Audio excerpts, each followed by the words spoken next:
కర్ణుడి ఆ గర్జనతో కురుక్షేత్రం దద్దరిల్లింది. పాండవ సైనికుల గుండెల్లో భయం మొదలైంది.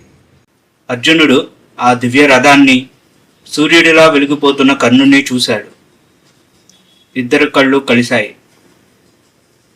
కర్ణుడు ఒక్క క్షణం కూడా ఆగలేదు.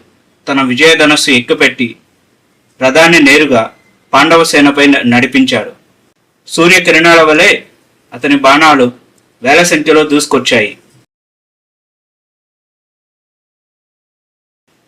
అతని రథం వెళ్లిన దారిలో సైన్యం చీలిపోయింది. అడ్డు వచ్చిన వారి తలలు తెగిపడుతున్నాయి.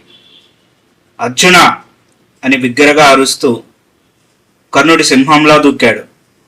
అతని పరాక్రమాన్ని చూసి పాండవ యోధులు కూడా ఒక్క క్షణం నిశ్చేష్టులయ్యారు.